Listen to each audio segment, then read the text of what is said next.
Hi, this is Robert Wilkins, aka Basketball Tall, also your BT dispatcher. Welcome to my channel.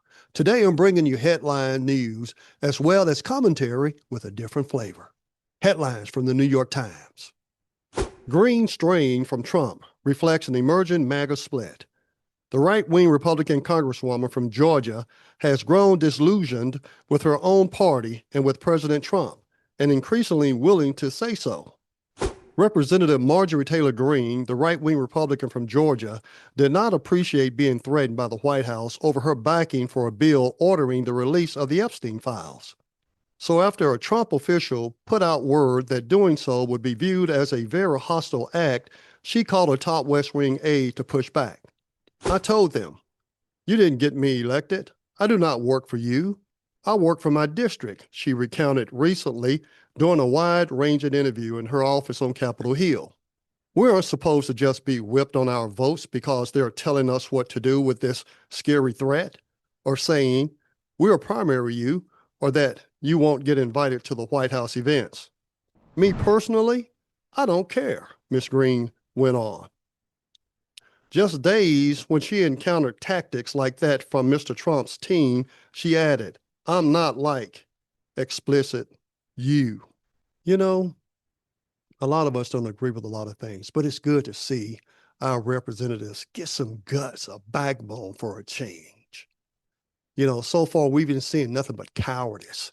And to me, if you're going to be in that profession, you don't need to be a coward. You don't need to be in that business because we have equal branches of government to keep each one in check, or we used to.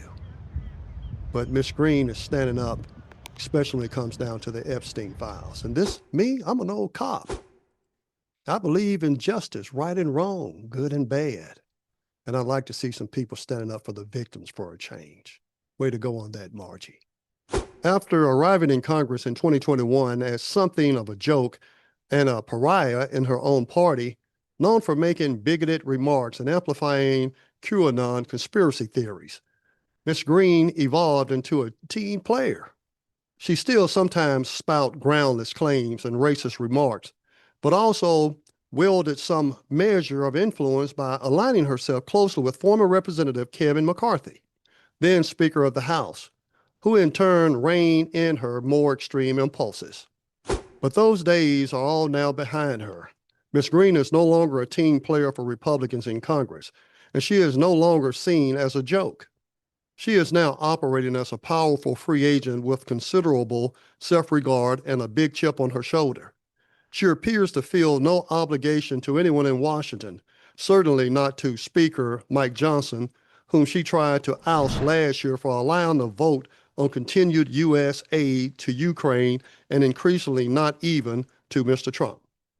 On a variety of topics, including the release of documents related to the case against sex offender Jeffrey Epstein, the war in Gaza, artificial intelligence, and America's involvement in Iran and Ukraine, Ms. Greene has broken sharply with the man she still calls my favorite president. What do you think, America? Are we off track? If so, what is it going to take to get us back on track? I'm concerned. I don't know about you, but apparently it doesn't seem things are going the way they should. Stay tuned. Go ahead. If you would, give me a thumbs up, baby, if you like the article I just read to you. And if you want to see more of these type articles that are all headlines. And the thing about it is, make us a little bit more smarter, a little bit brighter, and aware of what's going on, not just in this country, but around the world. Robert Wilkins, your BT dispatcher, bringing you news and commentary with a different flavor. Stick with me, stay with me, and I'll see you next time.